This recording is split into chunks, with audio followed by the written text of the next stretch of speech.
Welcome to the Daily Line at BetRepublic.com.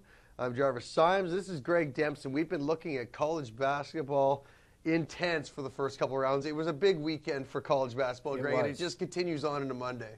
Yeah, Monday, Tuesday, Wednesday, Jarvis, the NIT, CTI, CBI tournaments, and then, of course, Thursday, Friday, Sweet 16, Saturday, Sunday. We get down to the 8, the Super 8, and then we're just getting closer and closer to deciding who's going to be the number one team in the nation, and we know it's not going to be the Jayhawks after they got upset by Northern Iowa. Kansas upset by number 9 Northern Iowa, yeah. And it's just one of the few, or one of the many upsets we saw in the first few days. Yes. There's a lot of people crying in their brackets, right? All crying in their brackets. Anybody that's a Kansas State supporter, they've got to be very happy, Jarvis. Yeah, Kansas State obviously not happy about not having to possibly face Kansas down the road. So we've got a lot of NIT games going tonight. Greg has got one selection in the NIT tournament that we're looking at, and we wanted to share that with you as well as kind of set things up throughout the week. We're going to have more stuff covering the Sweet 16 at BetRepublic.com, including some of the toughest numbers to find anywhere in the net. Greg's going to be providing them for us. Let's go into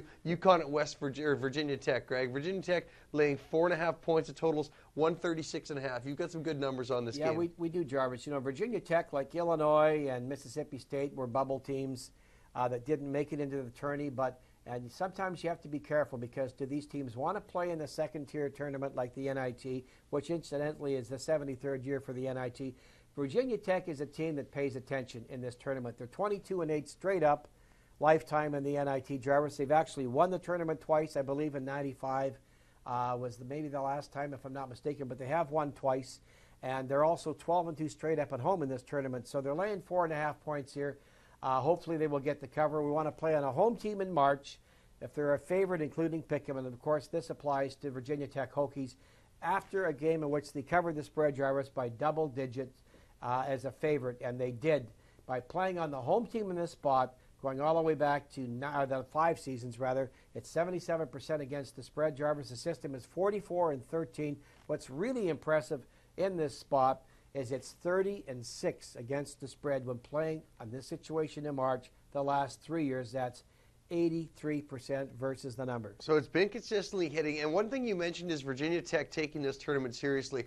The angle where you think of a team that is unexcited to play in the first round of the NIT tournament because they're upset about not making it into the big dance. Once you get into the second round, would you think that maybe a team has won a game, they got a taste of winning in this tournament, all of a sudden maybe it diminishes that, like, we're not happy to be here anymore because now a team is a group of athletes that just wants to win a game? I believe so. And, you know, you look at UConn and their effort in the first round against Northeastern. They won the game by 2 points. They were damn lucky to win the game at that. They really mailed it in. We talked about that when they were in the conference tournament.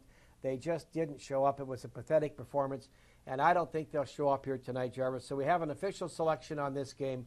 Take the Virginia Tech Hokies minus 4.5, and that's our official selection here tonight in the show. So Greg's going with Virginia Tech laying 4.5 as his top pick today for the NCAA basketball. Join us at BetRepublic.com. You can see the Daily Line there in its entirety. Lots of chatter about the NBA card. Other NCAA games going as well. We've got trends and systems and angles that we're going to be sharing throughout the week as we set you up for round 3 of the tournament. Thanks for joining us at BetRepublic.com. I'm Jarvis Symes. And I'm Greg Dempson. We'll see you next time.